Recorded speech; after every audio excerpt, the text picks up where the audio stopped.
Fala pessoal, seja muito bem-vindo a esse vídeo aqui da Lear de Vila Leopoldina. Meu nome é Breno Brasil, eu faço parte da equipe aqui juntamente com o Guilherme Leal, que é o gestor da unidade.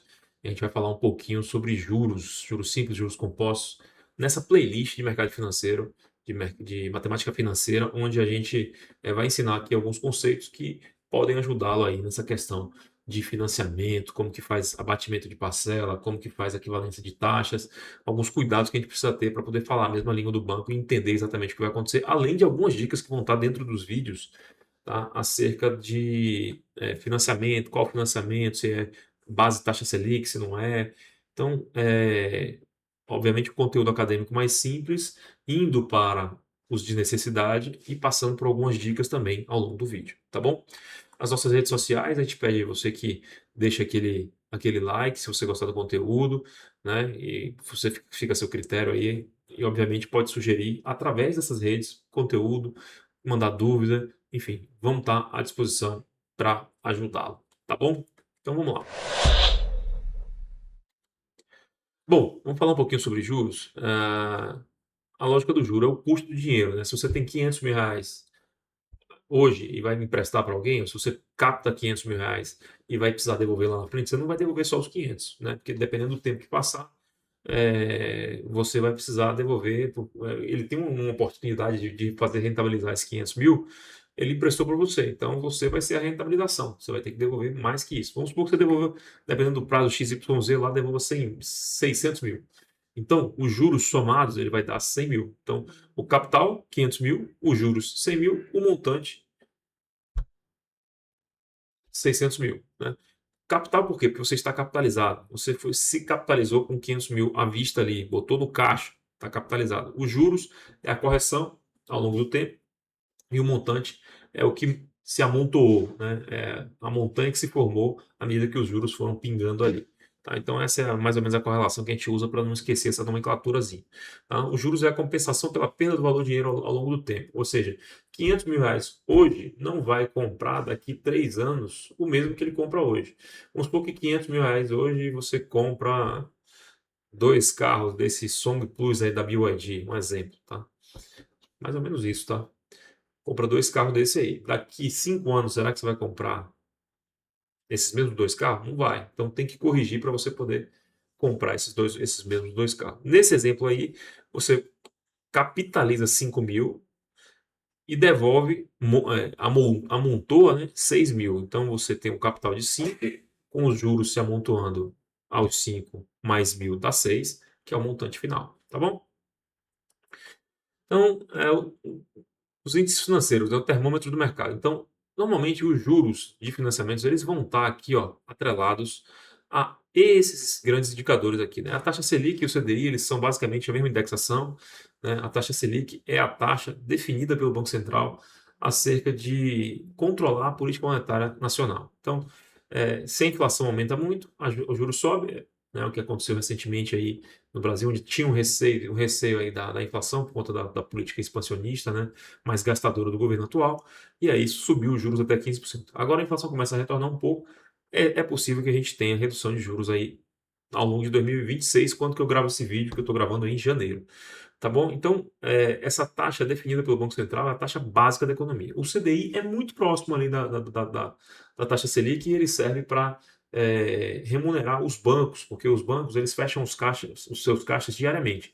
E ao fechar o caixa, não pode fechar negativo. Se houve uma saída do caixa porque emprestou dinheiro para alguém ali no mais do que o que tinha no caixa, ficou negativo, um banco liga para o outro e pede um empréstimo. Ele fecha o caixa ali e essa remuneração ali é baseada no CDI, que é basicamente a taxa Selic, onde um banco ajuda o outro a fechar o caixa positivo diariamente, não pode fechar negativo. Tá? Então, taxa entre bancos, muito próxima da Selic, referência para investimentos. Então, são as referências, taxa Selic, CDI, e aí a gente tem alguns índices de inflação, IPCA e GPM são índices de inflação. IPCA ao consumidor, cesta ampla que chama, né? A de amplo, que é uma cesta é, mais abrangente, e o IGP costuma ser falada sobre a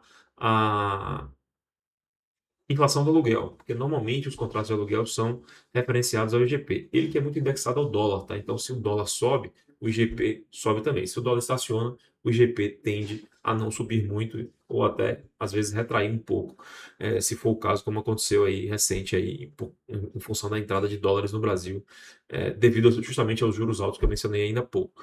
Tá? Então, com isso, o IGP deu uma estacionada, voltando a subir o dólar, pode ser que o GP volte a subir. Os contratos de aluguel foram, ao longo de muito tempo, feitos pelo GP.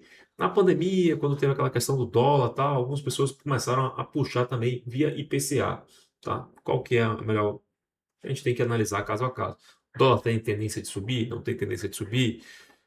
Como que estão a taxa de juros no Brasil, lá fora? Então, é uma coisa um pouco mais complexa aí. Talvez um tema para um outro vídeo a gente discutir um pouquinho sobre o IGP e como que ele se avança e se vale a pena fazer um contrato de aluguel no IGP ou não, mas não vai ser o objetivo aqui deste vídeo, tá bom? Ah, as modalidades dos juros, né? A gente tem basicamente juros simples e compostos. Juros simples ele é bem teórico, tá? Na prática a gente usa juros simples? Não, né? A gente usa os juros compostos. Mas para chegar até os juros simples, a gente acaba até os juros compostos, a gente passa sempre pelos juros simples, até para a gente poder ver a diferença e tomar cuidado com essa nomenclatura quando se fala em juro ao ano, transforma para mês, e aí às vezes a gente quer dividir pelo número por 12, que é o número de meses que tem no ano. E isso pode estar certo por juros simples, mas não vai estar certo por juros compostos. Então a gente entende cada um deles para poder criticar esse tipo de transição entre equivalência de taxas que a gente vai ver, inclusive, no próximo vídeo, tá? Nesse vídeo aqui a gente vai focar nos conceitos de juros simples e juros compostos, tá? Juros simples, eles são calculados somente sobre o capital inicial, ou seja, naquele caso lá dos 5 mil que vira 6, o capital inicial é 5 mil. Então o juros vai incidir sempre sobre os mesmos 5 mil. Então, se é um juros, um exemplo de 10% ao mês, juros altos aí, vamos supor, 10% de 5.500. Então, todo mês vai corrigir em R$ 500, tá? Na prática, nos juros compostos vai ser 500 no primeiro mês, que é 10%, aí vai somar 500 com 5.000, 5.500. Tá? Então, agora 10% de 5.500, quanto que é? Né? Então, é mais que 5.000. Por isso ele vai andando numa... A gente vai mostrar o gráfico aqui já já. Ele vai andando numa exponencial. Tá?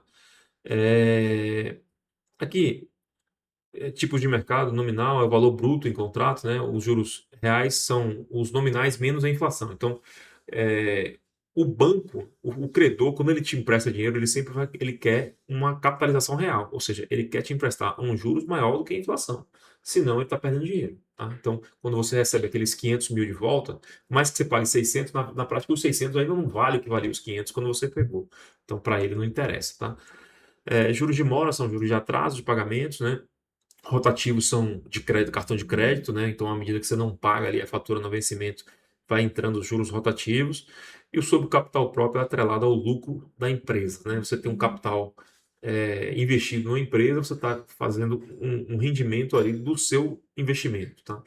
Então, são algumas nomenclaturas aqui, não exatamente o objetivo desse vídeo, mas para a gente ter ali uma linguagem até conhecida quando esses termos surgirem, tá?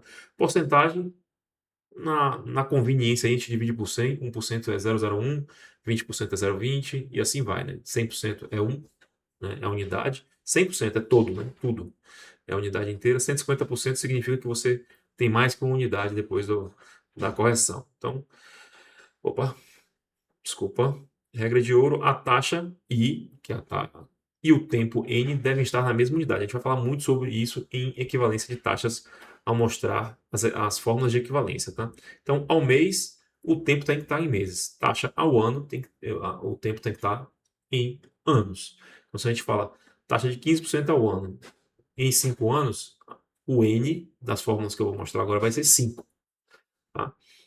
Porque a taxa está 1. Mas se a taxa está em meses, quantos meses tem em 5 anos? 60. Então o N vai ser 60. Você tem que estar sempre na mesma base. Legal? Então, no juro simples, o crescimento é linear. Como eu falei ali, ó, 500 em 5 mil, você vai 500 todo mês. Nesse caso aqui, os juros é de 1% em mil, então é R$ 10.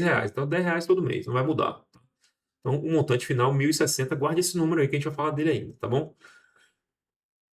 As fórmulas do juros simples, tá? Os juros é o capital, o que você disponibilizou ali, ou através do empréstimo, né? A taxa e o número de períodos. Linear assim. Então, você, como a gente sabe que o montante é igual ao capital mais os juros, você pega os juros e coloca na fórmula, né? Montante é igual ao capital mais juros. Então, colocou em evidência o C, o capital que estava aqui virou esse aqui, aí você coloca 1 mais o capital vezes IN, que é essa fórmula aqui. Aí você colocou em evidência o C veio para cá e sobrou aqui 1 mais IN. Tá? Então, essas são as fórmulas. Essas duas formulinhas você resolve tudo aí de juros compostos, tá? De juros simples, desculpe. Então, uma prática. Vai comprar a Carolina vai comprar uma moto de 10 mil daqui a 2 anos, ela tem 8.500, né? Qual a taxa de juros simples mensal necessária? Então ela vai precisar de 1.500. Se ela vai pagar em 2 anos, são 24 meses. Aí você joga na fórmula aqui, ó, 1.500, 8.500, a taxa I que você quer descobrir em 24 meses, que são 2 anos, né? Porque a taxa é ao mês, tá? E aí você vai achar aqui os 0,74% ao mês, tá? Então vai corrigir isso sobre o capital inicial, tá? Então vai ser sempre a mesma parcela de juros, tá? Nos juros compostos, aí a brincadeira já muda. Lembra daquele exemplo de 1% sobre 1.000?